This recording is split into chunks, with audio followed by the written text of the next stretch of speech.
Hola, hola, hola, ¿qué tal? El Señor les continúe bendiciendo en este viernes 4 de febrero del 2022. Hemos transitado esta semana desde el día lunes 31 de enero hasta hoy 4 de febrero en esta aproximación al Evangelio de Lucas. Misericordiosos y alegres como el Padre. Desde las primeras luces que nos presenta el Evangelio de Lucas en el capítulo 1 del versículo 1 al 4, entenderemos cómo en esta propuesta del relato lucano nos está intentando adentrar en la presentación de un Jesús que tiene la maravillosa idea de presentarnos a ese amor del Padre. A ese amor del Padre que es con gracia, a ese amor del Padre que es con misericordia, a ese amor del Padre que se extiende, que acoge, que es festivo, a ese amor del Padre que quiere verse en nosotros también cargado en el ADN. Alegres y misericordiosos como el Padre, como tomar un pancito con cafecito a esta hora de la noche, a la hora del día en que ustedes vayan a poder ver esta transmisión, si no la logran ver en el momento de su emisión. Misericordiosos y alegres como el Padre. Estaremos en este viernes haciendo no un cierre, digamos que un ajuste a este camino, no de Compostela, sino de el Evangelio de la comunidad lucana, para aproximarnos a lo largo de todo este año que nos resta, primeramente por la gracia y la misericordia divina, a este Evangelio de esta comunidad que como ya sabemos, para ir acentuando algunas cositas, no es una comunidad cuyos relatores y relatoras, cuyos sujetos protagonistas, cuyas llaves, entradas y métodos de presentarnos la verdad de Jesús esté arraigada en una comunidad judía.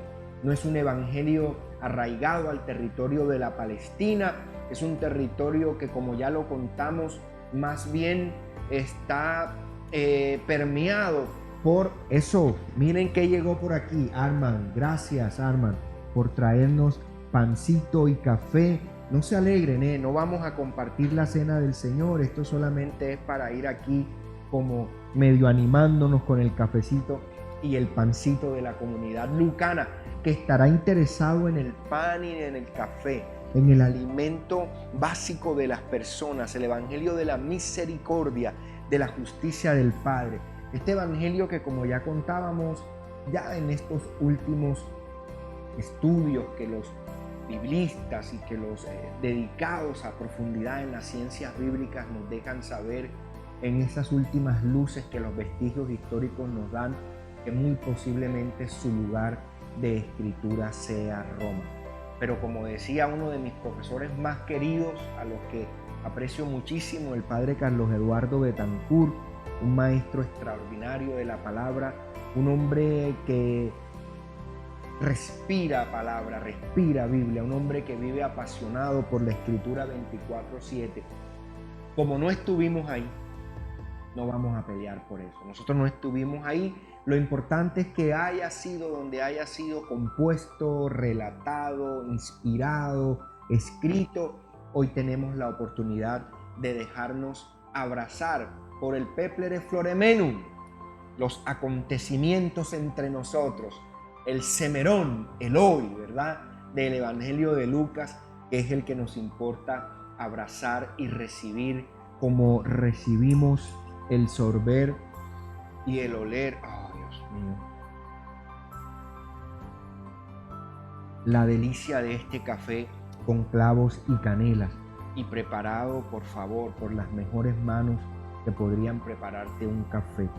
La novia de todos los tiempos de nuestro corazón. Así que mi madre bella y preciosa, la que también aprovecho y bendigo en esta hora, porque sé que también está allí pegadita en esta transmisión, siguiéndonos también y apoyándonos en este proyecto de servir al Señor como un remador de la palabra. Gracias, mamá, por apoyarnos con tus oraciones, con tu presencia amorosa y siempre esperanzada. Entonces, este Evangelio de Lucas, como ya les decíamos también, hemos tomado el camino de algunos autores con los que hemos hecho esta aproximación para dividirlo en 4 grandes secciones, con una primera parte que está en el capítulo 1, versículo 1 al 4. Ustedes ya lo saben, el proemio que está allí. Esto asemeja mucho la narrativa de los autores, historiadores de la época en la que es compuesta el Evangelio. Ya saben también que esto ha distinguido a Lucas como uno de los escribientes, escritores, historiadores, que se ha propuesto, por supuesto, lo que nos ha dicho en el capítulo 1 como presupuesto de su propósito y como presupuesto de su proyecto, contarnos las cosas, averiguarlas, y nos ha dejado un testimonio en género de relato maravilloso y extraordinario de la persona de Jesús. Ayer hablábamos un poco de la infancia, capítulo 1, versículo 5 hasta el 4:30, luego el ministerio en Galilea, capítulo 4, 31 al 9:50, luego el ministerio camino a Jerusalén del 9:51 al 19:27. Los que están tomando esto para anotarlos en sus Biblias pueden repetir el video las veces que los quieran. Y finalmente la actividad en Jerusalén, que irá del 19:28 al 24:53, que nos enlazará con la segunda parte de esta historia, que está compuesta de 2 tomos, el libro de los Hechos y el Evangelio según San Lucas, en el que estamos. Les decíamos también que esta primera parte tiene el recorrido de la infancia en la Galilea hasta el camino en Jerusalén, en que la glorificación en la cruz mostrará al mundo el amor y la misericordia y la alegría del Padre por rendirnos la vida a través de su Hijo amado Jesucristo.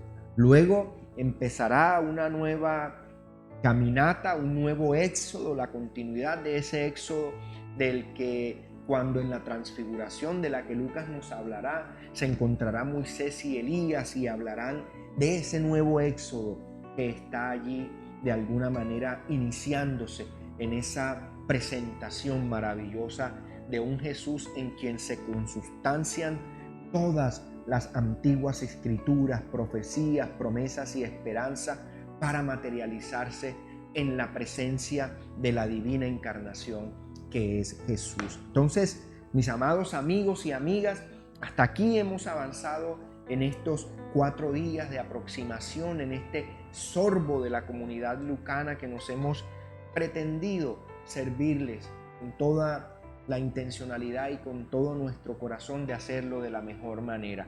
Excusas si no alcanzamos el nivel para algunos, excusas si para algunos hemos dicho algunas cosas que no han podido ser explicadas del todo bien por nosotros, pero nos comprometemos a seguir trabajando, nos comprometemos a seguir haciendo de esta narrativa lucana un mensaje cercano en este 2022, porque creemos que mucho del mensaje del Señor para nosotros en este 2022 a través de su palabra es un mensaje que la comunidad lucana de manera pertinente, creíble y relevante nos tiene que presentar. Entonces, avancemos, si les parece, con Biblia en mano. Ayer estuvimos dejando apuntalado algunos elementos del por qué decidimos titular a este estudio una aproximación al Evangelio de la Misericordia, al Evangelio de la Alegría. Quedábamos en el 78 del capítulo 1, si no me falla la memoria, en la que decía: gracias a la entrañable misericordia de nuestro Dios, así nos visitará desde el cielo el sol naciente. Esas son las luces, esos son los grandes postes, los grandes señaladores que nos deja Lucas en el Evangelio para saber que su obra no pretende una cosa distinta que en este relato mostrarnos la misericordia y la alegría del Padre para que nosotros también seamos multiplicadores de ese factor de misericordia y de alegría. Los pastores y los ángeles que en el capítulo 2 anuncian el nacimiento de Jesús, también dirán en el versículo 10, rápidamente para los que están anotando, que la noticia que están trayendo, esa buena noticia, será motivo de mucha alegría, de plena alegría, plenitud de alegría, una alegría desbordada, no es una alegría pequeña. Esto mismo lo dirá de alguna manera la comunidad juánica cuando nos presentará en las bodas de Caná. Jesús no es ni el novio, Jesús no es el que se casa, pero Él sí quiere que nuestras vidas tengan garantía de una alegría inagotable en ese vino nuevo que es Él. Pero dejemos a Juan, porque ustedes saben que como me toca en ese val, bueno, allí me quedo. Voy de nuevo para Lucas. Entonces, ahí estamos. Los pastores y los ángeles están diciéndole a la humanidad, le están diciendo a los excluidos, le están diciendo a los apocados que no tienen por qué seguir creyendo, que no importan, que no cuentan, que a los despreciados, que a los empobrecidos les ha sido dada la buena noticia para que sean portadores al mundo de esa buena noticia. Pareciera que lo que nos dice Lucas es que aquellos menospreciados, aquellos pocos tenidos en cuenta, excluidos, seremos protagonistas de primera línea para anunciar las buenas nuevas que son motivo de misericordia y de alegría para quienes las necesitamos.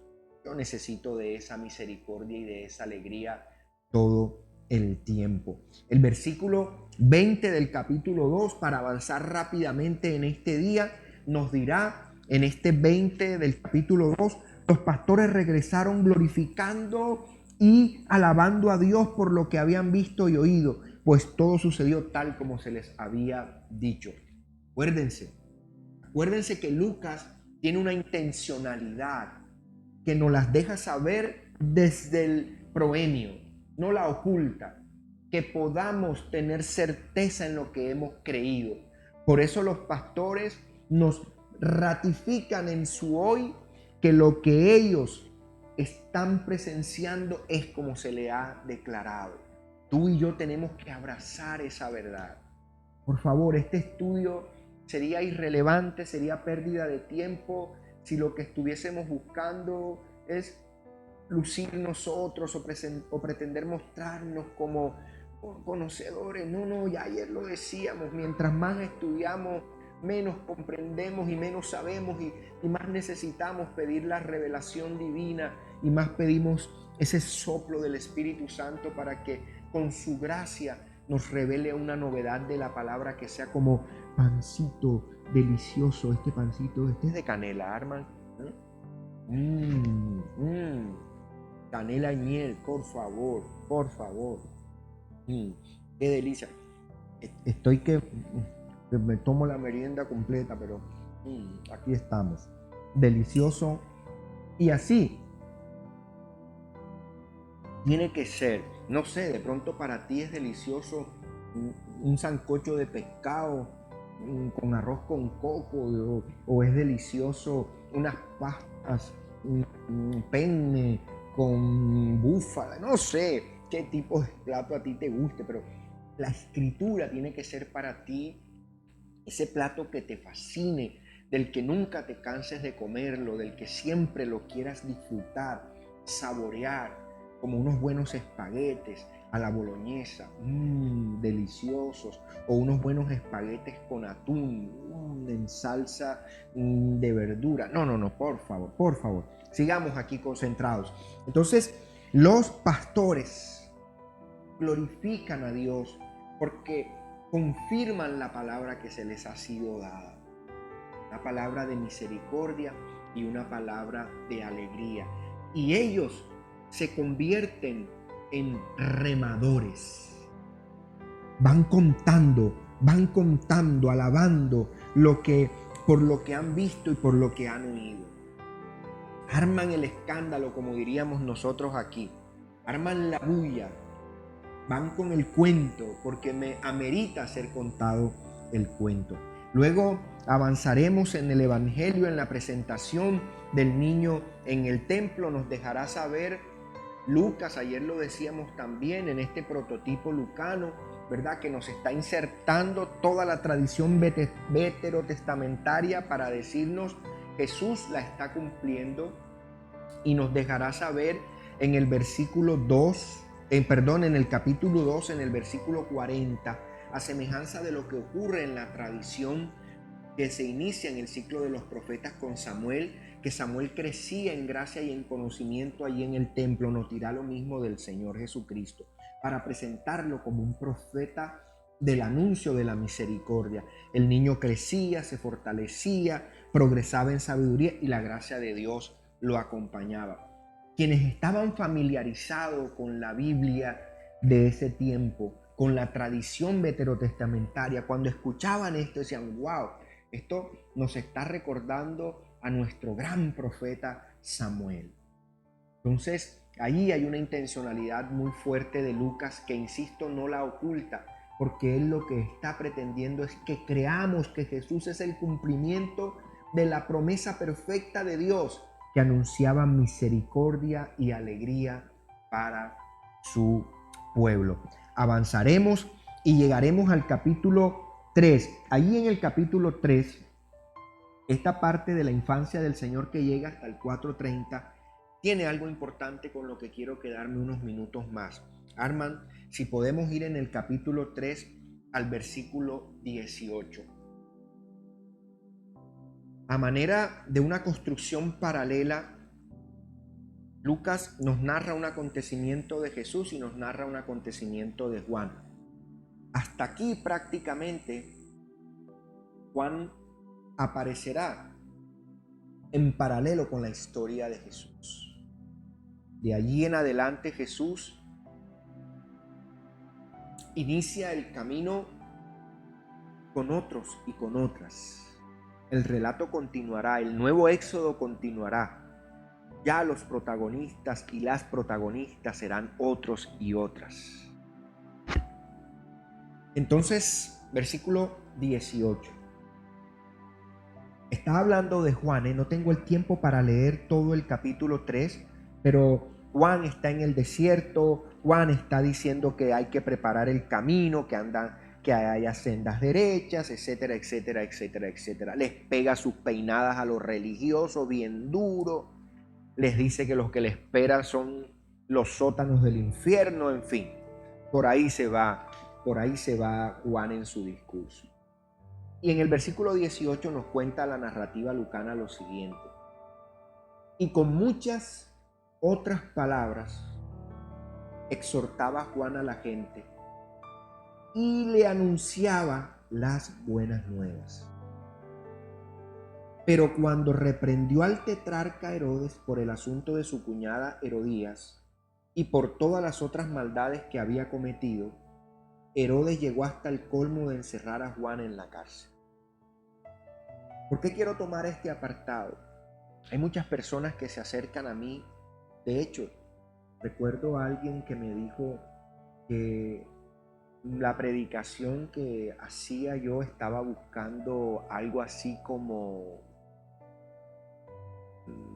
¿cómo diría? Como instrumentalizar su cabeza, no sé cosas, sus ideas, sus pensamientos, sus neuronas, si tenía alguna.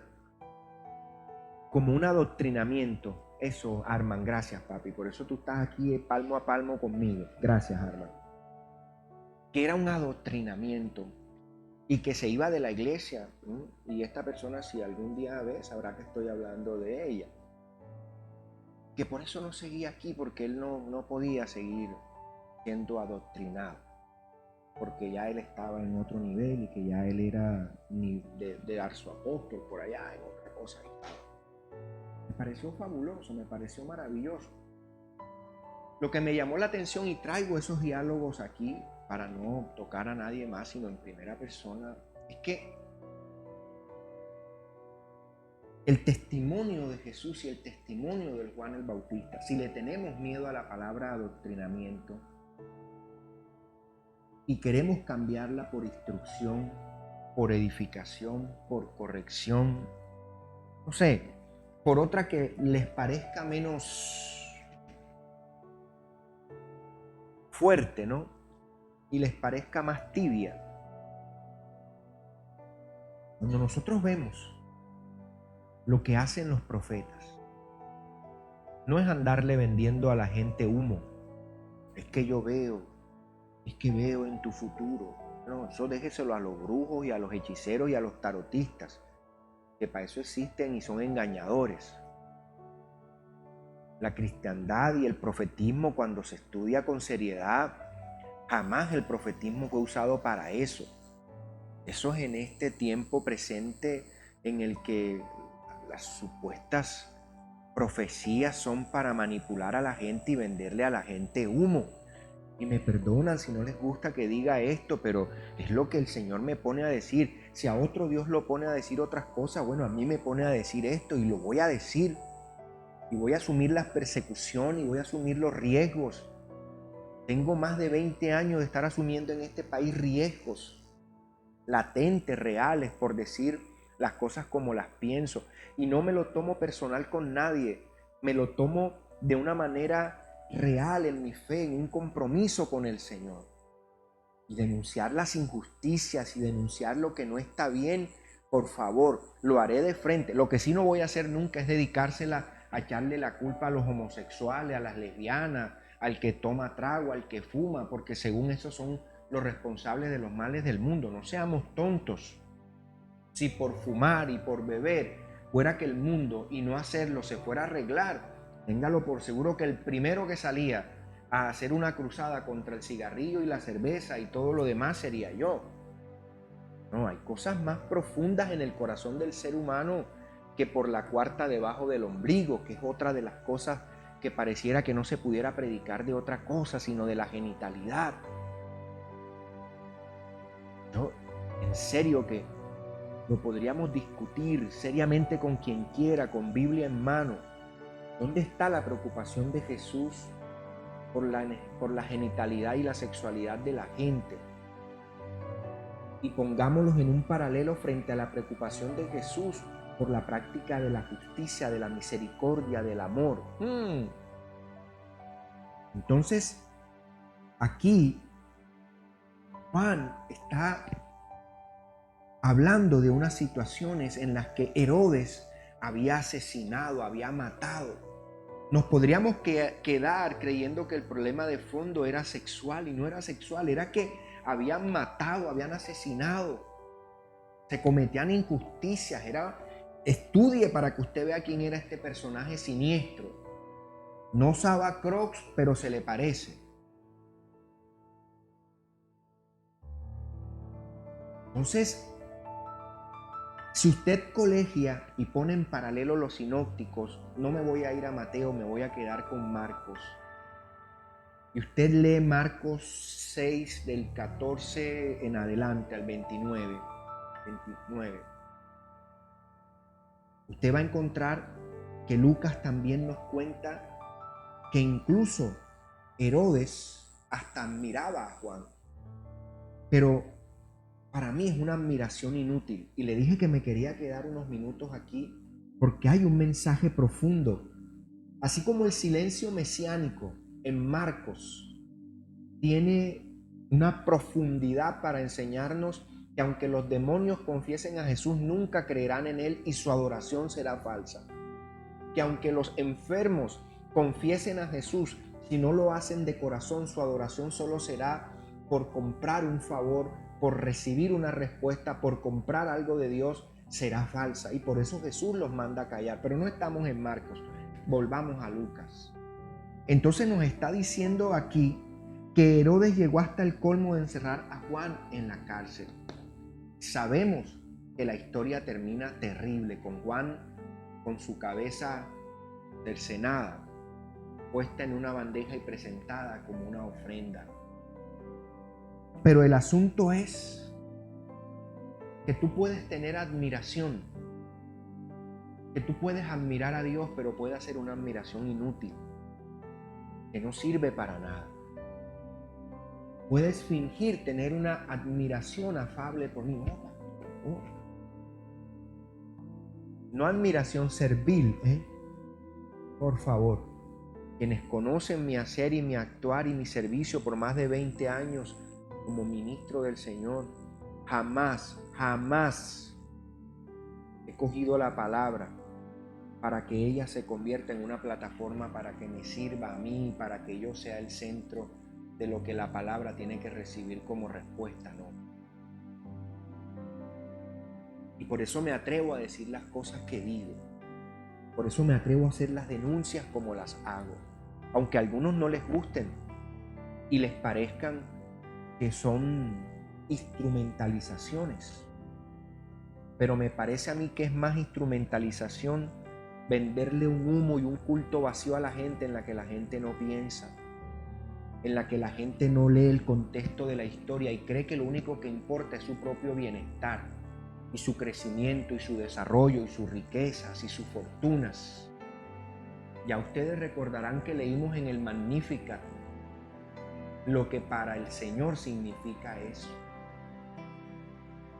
Entonces, no dejaré de anunciar el Evangelio como lo anuncio, aunque eso me signifique persecución, empobrecimiento, aunque me signifique que me quieran silenciar, que me quieran bloquear, que me quieran hacer lo que quieran.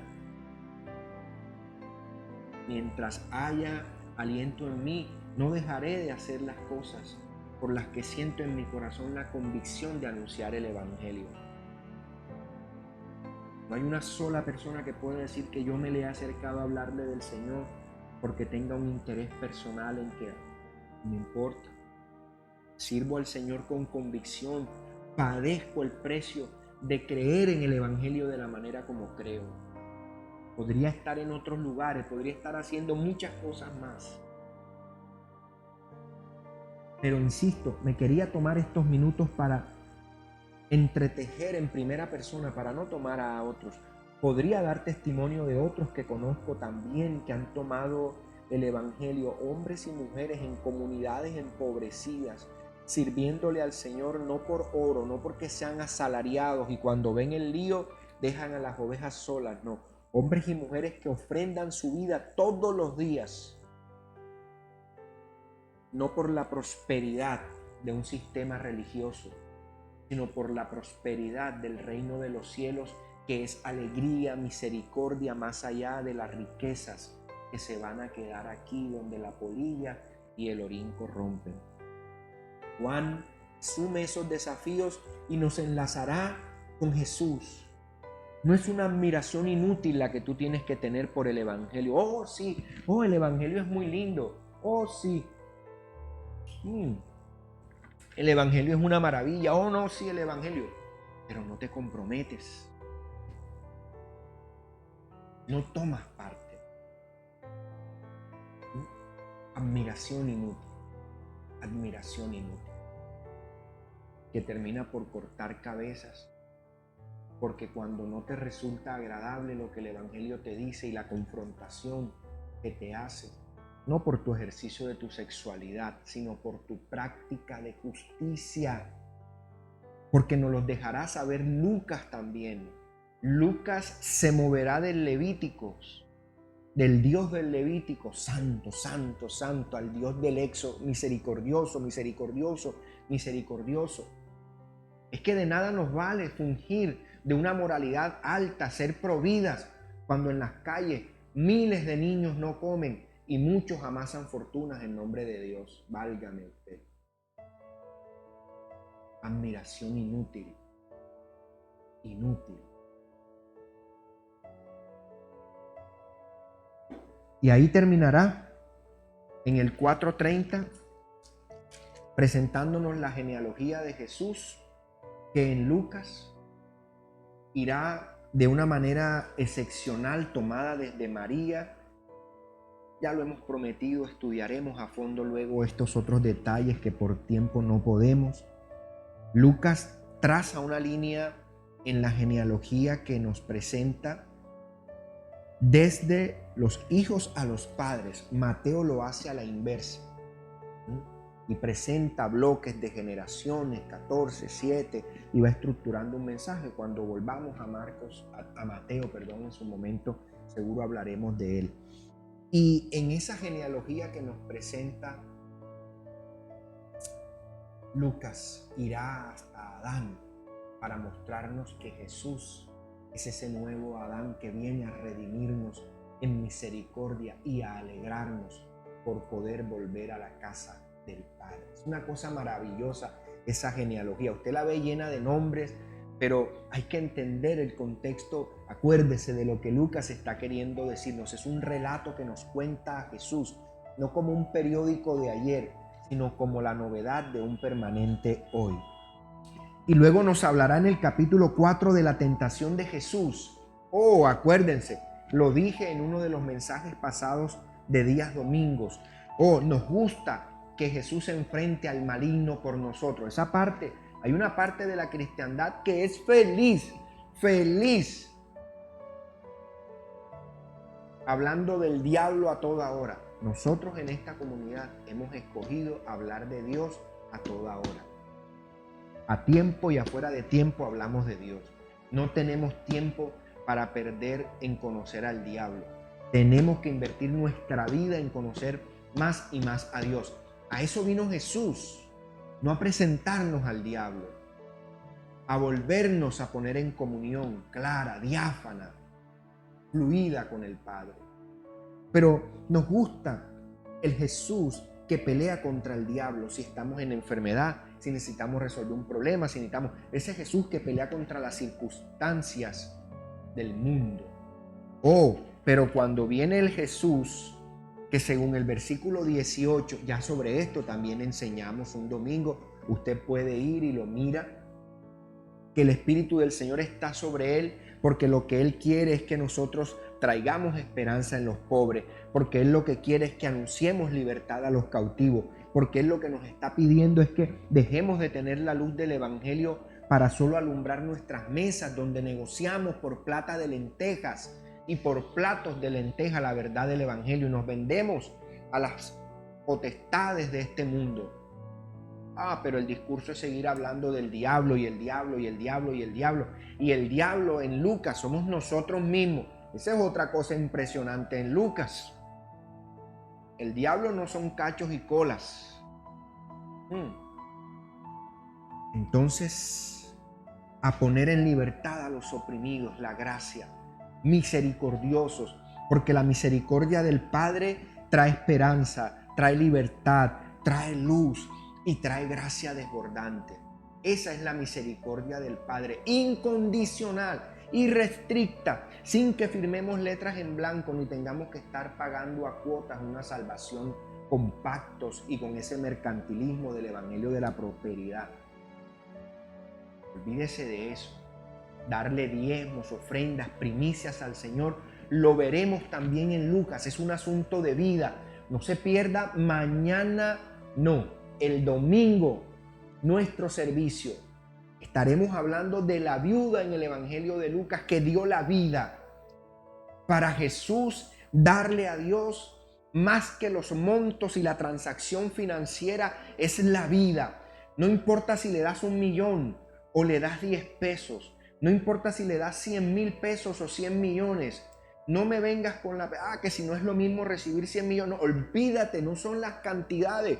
Por supuesto que el dinero te puede vislumbrar, pero a Jesús no lo vislumbra. Tú podrías llegar a creer que me puedes comprar a mí. Tú podrías pensar que yo tengo precio. Y vaya usted a saber si pudiese ser así o no. Dios me guarde y me libre que no. Pero a Jesús nadie le pone precio. Ni tus diezmos, ni tus ofrendas, ni tus primicias, ni tus pactos. Mucho menos el evangelio mentiroso mercantilista ese de la prosperidad. Mucho menos. Estafadores y ladrones. Y el Señor los denuncia en Malaquías. En Malaquías. Vosotros me habéis robado. Y ese primer vainazo no era tanto para el pueblo, era para los administradores que tenían la casa del Señor desolada y ellos amasaban riquezas. Bandidos. Por eso el Señor les voltea las mesas a los cambistas. Aquí nos podríamos quedar otro larguero de cosas. Pero entonces, ahí no nos gusta Jesús. Ahí no nos gusta Jesús. Yo no sé, pero yo no veo en esta proclama de Jesús nada que tenga que ver con la vida sexual de las personas. Y si usted me quiere retar a una, ¿cómo lo diríamos? A una jornada Biblia abierta, la hacemos. Pero la cautividad de la que está hablando Jesús aquí no tiene nada que ver con ninguno de esos aspectos. Nos podríamos quedar en el tema idiomático, pero no lo quiero aburrir con griego ahora, ni con nada de eso. Entonces, esto cerrará la primera parte de la infancia, el ministerio, lo que tiene que ver con el evangelio de la infancia, para ponernos de cara al ministerio de Jesús en Galilea, que empezará en el 4:31, con un Jesús yendo a Capernaum, a un pueblo de Galilea. Y el día es un sabbat, fíjate tú eso. Un sabbat. Del sabbat en el que el Señor anuncia que el Espíritu está sobre él y lo quieren despeñar porque les da rabia lo que les dice. Porque lo que les dice es que sanó a Eliseo y le dio prosperidad a una viuda. Es decir, esto que estamos diciendo aquí, ojo, no es para los santos de los últimos tiempos, del reino caído de la Jerusalén de los últimos días. No es para los triple santos, homogenizados, pasteurizados. No. Cuando el Señor les está diciendo, asimismo había muchos enfermos de lepra y el profeta Eliseo, pero ninguno de ellos fue sanado sino Naamán el sirio, está diciendo, esto que estoy diciendo es para toda la humanidad. Para los leprosos de adentro también, pero a los de afuera. Y luego con lo de la viuda y se enfurece y usted ya conoce el resto. Y luego Jesús se traslada a Galilea nuevamente en un sábado. Y había en la sinagoga, ojo con esto, versículo 33 del capítulo 4. Había en la sinagoga un hombre que estaba poseído por un espíritu maligno, quien gritó con todas sus fuerzas: ¡Ah, por qué te entrometes, Jesús de Nazaret! Escúcheme. Mire, ¿usted cree que contar esto en los tiempos lucanos, por allá entre el 80 y el 90, pero que ocurrieran estas cosas y se pusiera en la comunidad la memoria de un Jesús entrando a una sinagoga y un endemoniado? Y ojo que aquí tendríamos que quedarnos también para lo que significan en los tiempos de Jesús y cómo se daban las explicaciones de lo que figuraba un endemoniado. Y nada tiene que ver con esa interpretación occidental del siglo XXI en febrero 4. Pero les prometo que en los estudios que haremos hacia adelante vamos a tratar esto en profundidad. Se los prometo que lo haremos. Porque esa ha sido otra fuente de manipulación también de la fe cristiana. Si no es la plata, es el diablo y los demonios. Has venido a destruirnos. Yo sé quién eres tú, el Santo de Dios. Armand, esto es un tremendo pelero aquí, ¿eh? Ojo, Sabbat. Ojo, está en un día sábado y está en una sinagoga. Coja su Biblia y subraye la sinagoga. Lo que le falta decir a este texto es que es ¿cómo lo digo? Uno de los feos. Que era o un fariseo o un saduceo o alguno de esos. Uno en la sinagoga dice: has venido a querer destruirnos. Es que el mensaje genuino de la cruz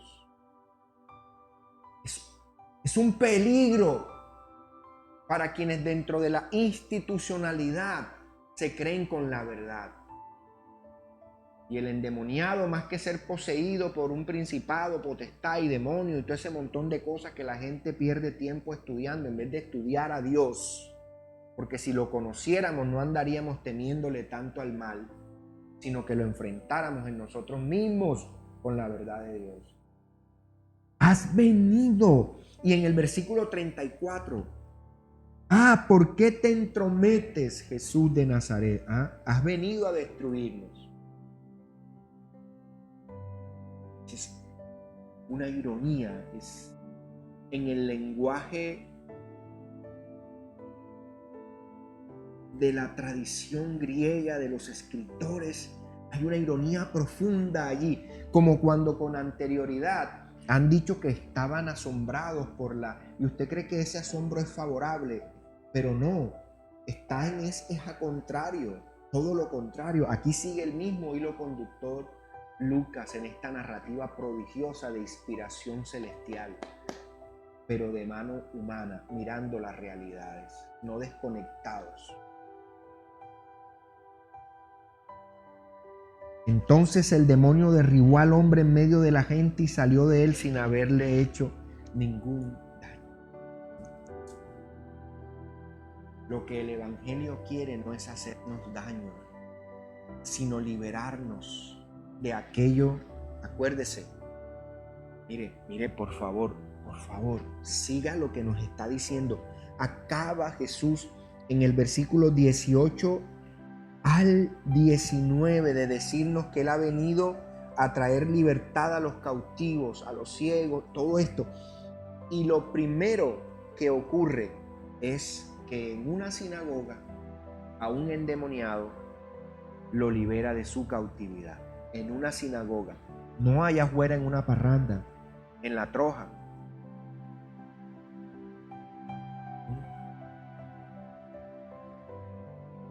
O en el mundo. Aquí dentro.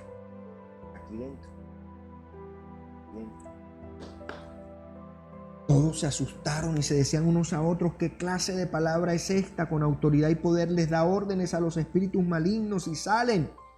Y se extendió su fama por otro lugar. Aquí arranca el ministerio de Jesús en Galilea. Llamará a los primeros discípulos y en otro apartado en el que hoy quiero quedarme y creo que alcanzaremos a abordar hasta el ministerio de Jesús en Galilea, creo que los otros dos grandes bloques el ministerio camino a Jerusalén y la actividad en Jerusalén quedarán para los estudios posteriores. Incluso en estos mismos 2 bloques hay demasiado que no hemos tocado, pero por tiempo hemos ido seleccionando algunas cosas. En el capítulo 5, versículo 1 dirá: un día estaba Jesús a orilla del lago de Genezaret y la gente lo apretujaba para escuchar el mensaje de Dios. Entonces vio 2 barcas de los pescadores que habían dejado en la playa mientras lavaban sus redes. Subió a una de las barcas que pertenecía a Simón y le pidió que la alejara un poco de la orilla. Luego se sentó y enseñaba a la gente desde la barca. Ustedes conocen esta narrativa. Lucas la insertará para en su relato jesuánico contarnos de cómo es esa seducción que el Maestro quiere hacer por nosotros, sus discípulos y sus discípulas. Hay un proyecto vital, acuérdense, yo les mencioné que en el capítulo 1 Lucas nos habla de una misión, de un proyecto, de un propósito. Y aquí nos los volverá a dejar claro, como acaba de dejárnoslo con el espíritu que acaba de salir de uno que está endemoniado. Salió sin hacerle mal. No quiere Jesús hacer un trasplante en nuestro corazón para mal, sino quitándonos el corazón de piedra, ponernos uno de carne para bien. Ojo con eso. El proyecto vital de todo ser humano está abrazado por Jesús. Hay una cosa maravillosa en esta narrativa, mis amados hermanos y familia y amigos que nos siguen a esta hora. No riñe la verdad del Evangelio con tu proyecto vital, con tus sueños. No se excluyen el uno al otro, por el contrario, será uno fundamento y roca inamovible para que el otro pueda alcanzar la plenitud de su despliegue, la plenitud de los acontecimientos que ahora estamos viviendo. Van a poder suceder si y solo si convertimos este relato en vida, este logos en bios. Cuando acabó de hablar, le dijo a Simón, versículo 4, lleva la barca hacia aguas más profundas y echen allí las redes para pescar. Proyecto vital. Proyecto vital. Mi amigo, mi amiga, tú que estás aquí, si iniciando este 2022 hay palpitando en ti un proyecto vital, yo tengo que decirte que aunque no haya salido bien la primera vez, la segunda, la tercera, la cuarta y la quinta, o aunque te halles sin fuerzas, desconcertado, y ustedes saben que yo soy el primero que me pongo en la primera línea siempre como ejemplo, no para instrumentalizar, sino para ejemplarizar. Si en algo puedo ser ejemplo, no en mucho, créanmelo, no en mucho, no hay mucho de mí que pueda ser ejemplar. Pero si algo, parafraseando a Pablo, conversando con Timoteo, su discípulo, si algo puedes imitar de mí, toma lo bueno y desecha lo malo. El proyecto vital del reino de los cielos es que haya vida en ti y vida en abundancia.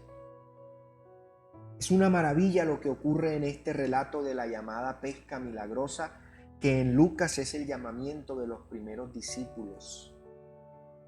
Y me encanta cómo Lucas construye esta parte del relato. Jesús se nos presenta en la cotidianidad de nuestra vida, como se le presentó Dios a Moisés en la cotidianidad de la vida, en el desierto, entre sus cabras, sus ovejas, chivos, etcétera, etcétera. Y le dijo, estás en un lugar santo, quítate las sandalias. En esa zarza que ardía, en una zarza reseca, que no podía de ella iniciarse un fuego como el que se iniciaba porque se hubiese consumido rápidamente, pero no se consumía. Ese prototipo lucano inserto en esta narrativa nos está diciendo que en tu proyecto vital Dios quiere hacerse protagonista para bien, para esperanza, para romper cautividades, para romper ciclos, para aperturar caminos. Solo tendremos que ser remadores. Y esto me encanta, Arman, porque este va a ser un cierre de este viernes maravilloso. Porque aquí va a tomar contundencia total. Si hasta aquí usted no había entendido lo de ser remadores, aquí le va a quedar clarinete nete. Porque aquí lo que van a tener que hacer es, ¿qué cosa? Remar. Como ya le dije en días pasados, no había motores fuera de borda Yamaha. Los Yamahas eran estos. Y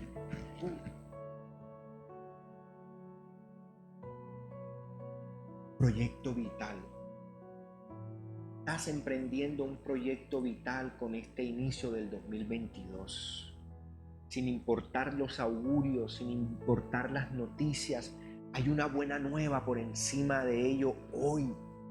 Y esa buena nueva te quiere hacer un remador de tu proyecto vital con Dios allí en la presencia de Jesús. Mis amigos y mis amigas, entrañables de mi corazón. Cuando acabó de hablar, les dijo a Simón. Mire, los minutos que restan, creo que no voy a poder avanzar, me quedaré aquí. El detalle es hermoso. Cuando acabó de hablar.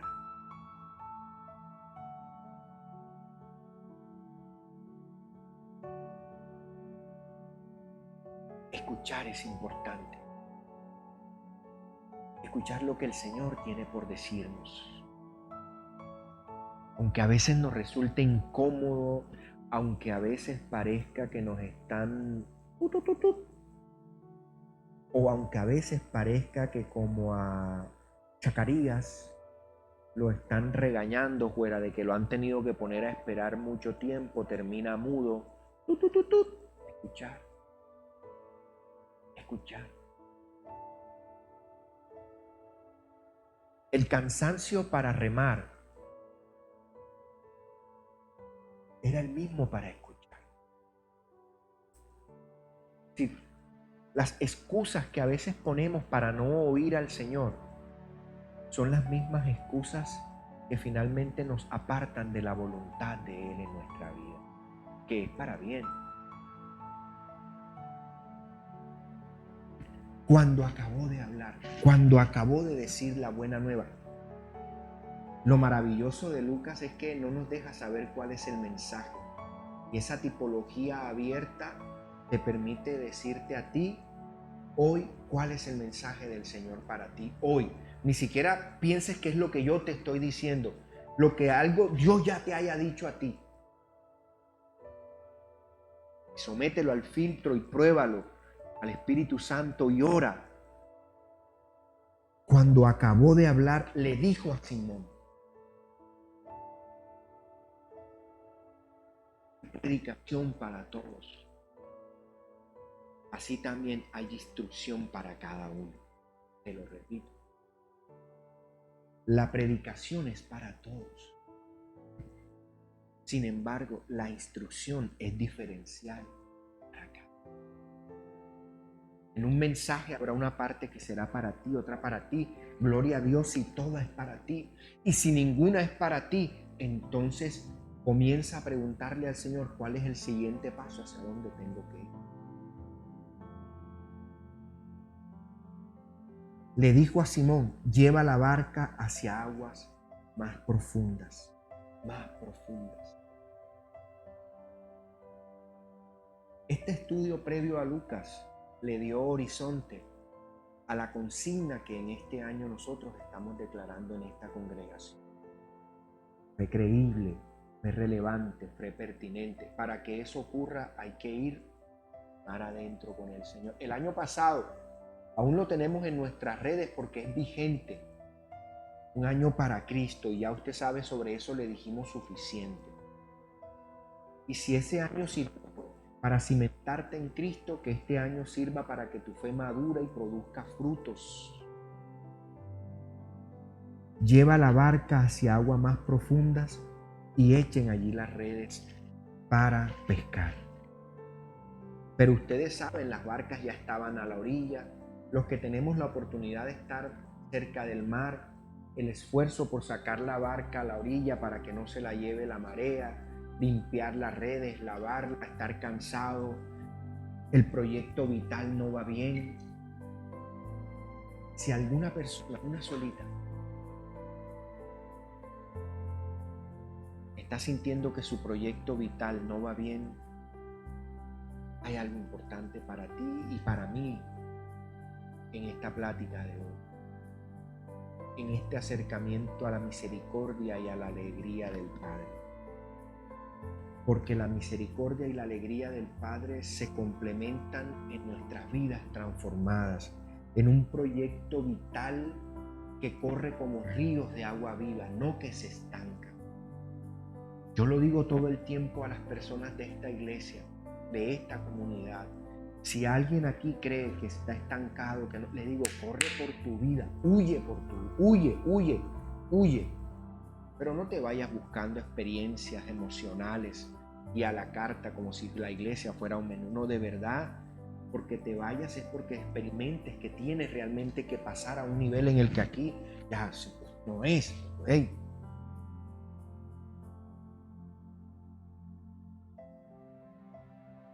Echen allí las redes para pescar. Escucha esto. Siempre antes de entrar a la bendición habrá una instrucción. Nunca ocurrirá al revés. Porque si el Señor te da la bendición antes de la instrucción, esa bendición te puede poner en problemas. Nos ha pasado muchas veces. ¿Cuánta gente no pide a Dios una bendición para salir del paso, con el agua hasta el cuello? El agua vuelve a sus niveles y adiós, luz que te guarde el cielo. Escucha la instrucción. Tienes un proyecto vital que emprender, que desarrollar en este 2022 y hacia el futuro. Escucha la instrucción del Señor. Estás emprendiendo el sueño de tu vida. En ese proyecto vital, haz parte al Señor. Escucha su instrucción y acópiala y ponla en práctica de la mejor manera. No como una carga pesada que te entierre, no. Como un anuncio de esperanza, de liberación, de luz, de alegría, de gozo. Maestro, vienen las objeciones. Hemos estado trabajando duro toda la noche y no hemos pescado nada, le contestó Simón. Pero como tú me lo mandas, echaré las redes. Esa es la realidad de nuestra vida cristiana y creyente siempre. Peleando con la instrucción del Señor porque creemos que nosotros lo podemos hacer mejor.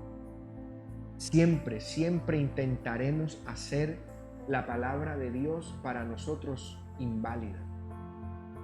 Siempre trataremos de hacer que la palabra de Dios para nosotros se haga, como enseñábamos en el mensaje del domingo anterior, lo más indigna posible, lo más rechazable posible, y lo haremos con cualquier argumento, con el cansancio, con el trabajo, con el pastor, con el grupo, con cualquier cosa, porque para excusas somos maravillosos. No significa que no haya dudas, no significa que no surjan las excusas. Lo importante es que las superemos cuando oigamos la instrucción y obedezcamos y creamos, ok, Señor, tú estás en el asunto, voy a creerte a ti.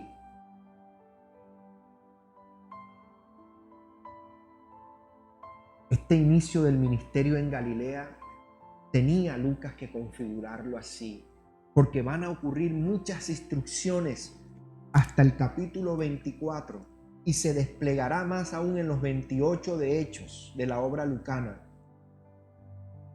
de escuchar instrucciones a las cuales lo primero que querremos hacer es resistirnos, poner oposición. Y lo dejará Lucas saber que desde un comienzo será así. Sin embargo, nos dejará saber también que los remadores de la palabra pondrán todo su empeño en pasar por encima de las objeciones que puede ser remar con todas tus fuerzas, aunque no tengas ninguna. Pero cuando obedeces al Señor, Él se encarga de poner en ti nuevas fuerzas. Cuando obedeces al Señor, así sea con una fe, como un grano de mostaza, Él se encarga de que luego se convierta en un árbol enorme que dará protección a todas las aves del campo. Pero ¿cómo empezó? Como algo insignificante. El relato lucano es maravilloso, extraordinario. Por eso escoge Lucas el género de un relato no vencido, no aburrido,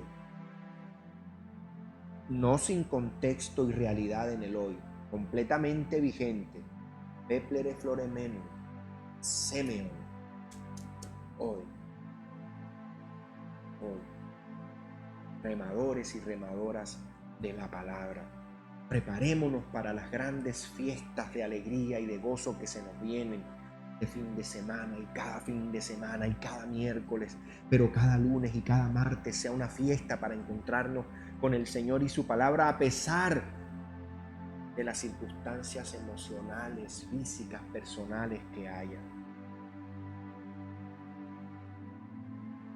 Así lo hicieron, dirá el versículo 6, y recogieron una cantidad tan grande de peces que las redes se rompían. El proyecto vital de llenar tus redes no es contrario al reino de los cielos. Lo hemos dicho una y otra vez. No es que las riquezas sean contra Dios. Dios es el Dios de la riqueza. Mío es el oro, mío es la plata. No comparto mi gloria con nadie. Cuando el Dios Mamón se convierte en Dios de tu vida, de tu proyecto vital, y no el Dios Logo, el Dios que se revela en Jesús, entonces habemos problemas. El proyecto vital se realiza con esplendidez. Y tú y mí y nuestro proyecto vital, te lo aseguro, en este 2022 hallará una esplendidez de realización. Habrá una manifestación gloriosa. Yo se la he venido diciendo en privado a muchas personas con las que he conversado. Creo en mi corazón que habrá en nuestro proyecto vital un despliegue de la gracia y de la alegría del Señor extraordinario. Tendremos que obedecer.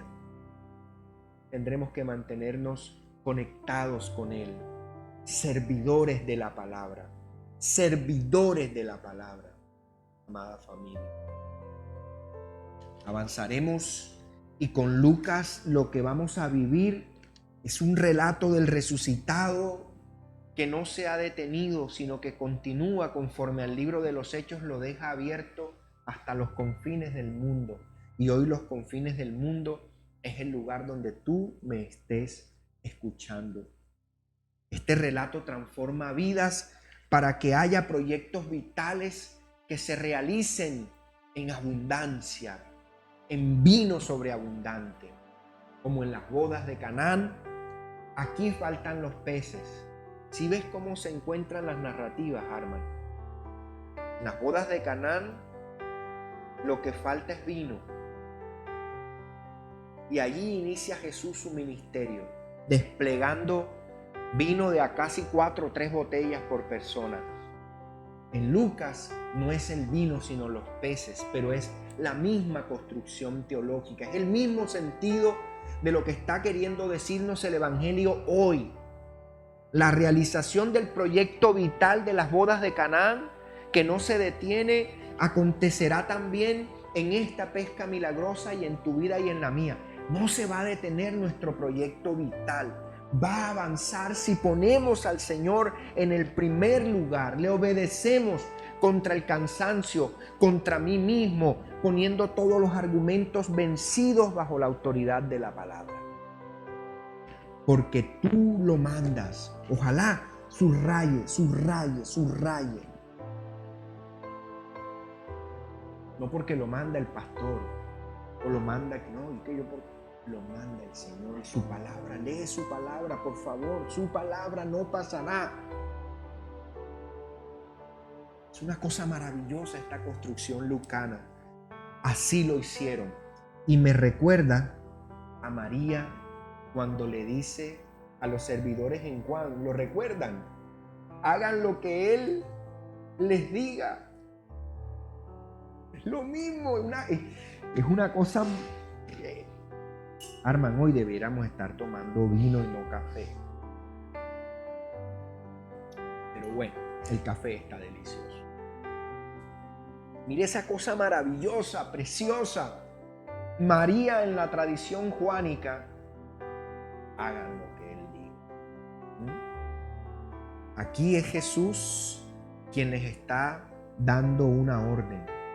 Y así lo hicieron. Y recogieron. Y recogieron. ¿Cuántos queremos recoger? Peces en sobreabundancia, vino en sobreabundancia, la alegría y la misericordia del reino con nuestros proyectos vitales no se ha detenido. Hoy como ayer lo hemos dicho, esta palabra sigue teniendo completa vigencia en nosotros. Por favor, el Semerón de Dios hoy no va a terminar la manifestación Peplere Floremenum entre nosotros porque termine hoy esta aproximación al Evangelio de Lucas. Por favor, debe continuar en nosotros y en nosotras. Este debe ser una apertura de ese ciclo vital extraordinario al que el Señor está llamando a que vivas con Él en este 2022. Y mira, un ciclo vital maravilloso en un proyecto vital extraordinario que no solamente te cobija a ti, sino como en las bodas de Canaán, los novios, el maestresala, aquí son otras barcas. Son otras barcas las que son parte de la fiesta, de la gracia y la misericordia y la alegría del reino. Recogieron una cantidad tan grande de peces que las redes se rompían. Entonces llamaron por señas a sus compañeros de la otra barca para que los ayudaran. Ellos se acercaron y llenaron tanto las dos barcas que comenzaron a hundirse. ¿Tú te imaginas? La esplendidez de la misericordia del Señor con nuestros proyectos vitales. Sé que aunque a veces las circunstancias parezcan duras, difíciles, sé que aunque a veces parezca que no se va a poder, cree en su palabra, abraza su palabra, recibe su palabra. Finalmente, para terminar en esta hora, dice que el 8, al ver esto, Simón Pedro cayó de rodillas delante de Jesús y le dijo: apártate de mí, Señor, soy un pecador. ¿Quién como Pedro? Distinto a él, todos somos pecadores. Todos.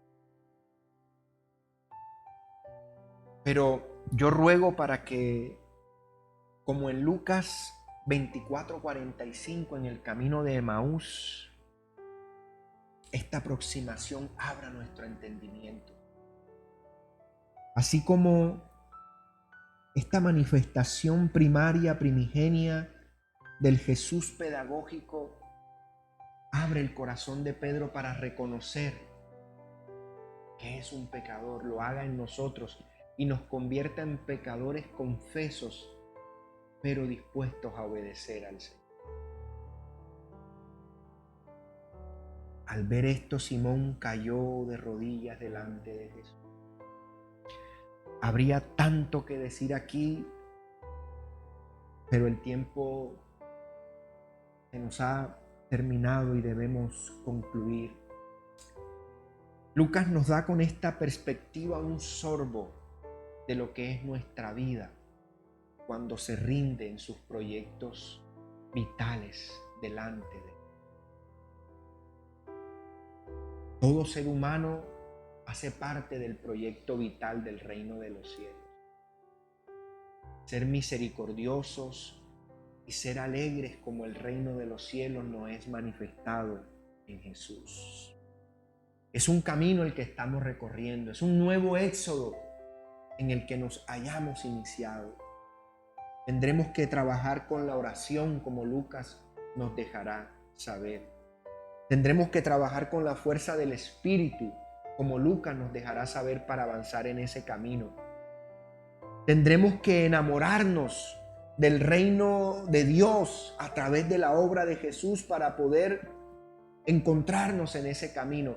Tendremos que ser anunciadores de la justicia del reino en medio de la pobreza material y de la economía paupérrima del sufrimiento humano y ser misericordiosos como el Padre es misericordioso. La narrativa lucana traerá para nosotros toda esa grandiosa pesca milagrosa para quienes queremos ser sus discípulos y sus discípulas. Nos será imposible comprender la profundidad de ese remar adentro, si no nos rendimos como Pedro a los pies del Señor. Si no nos confesamos rebeldes sin causa, si no nos reconocemos pecadores en plenitud. Sed misericordioso como vuestro Padre es misericordioso. Termino leyendo lo que este capítulo 5 nos dice entre el versículo 9 y 11. Es que él y todos sus compañeros estaban asombrados. No solo fue Pedro. Todos necesitamos dejarnos asombrar hoy, aún por la palabra del resucitado. Ante la pesca que habían hecho, ante el deseo del reino de los cielos de intervenir en nuestros proyectos vitales. Como también lo estaban Jacobo y Juan, Armando, Ernesto, cada uno de nosotros y nosotras, que eran socios de Simón. No temas nuevamente. Desde ahora serás pescador de hombres, le dijo Jesús a Simón. Así que llevaron las barcas a tierra y dejándolo todo, siguieron a Jesús. No pienses que ese dejar todo tuvo que ver con que dejaron las barcas ahí tiradas y los pescados a que se pudrieran en la orilla. No. Cuando comprendemos en el texto lo que significa el todo en su construcción original, nos damos cuenta que lo que dejaron ellos fue todo su yo. Dejaron su altivez, su arrogancia de pescadores con destreza, de conocedores de las grandes gestas para coger gran cosecha en el mar. Renunciaron a su ego, renunciaron a su yo.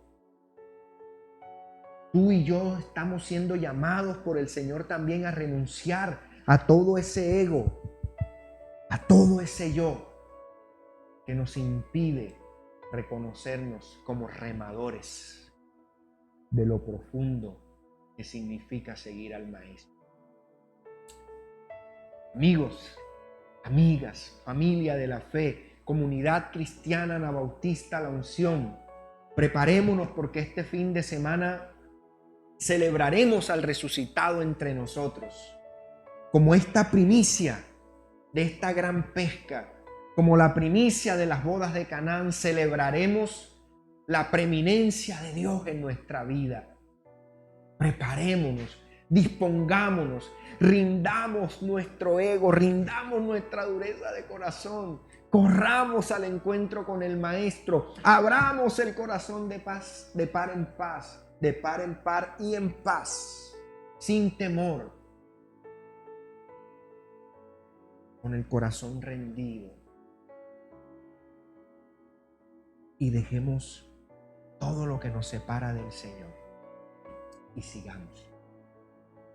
No me resta más que decirles, hay más vida en Jesús. Bendiciones. Un abrazo. Hasta un próximo encuentro. Les amo.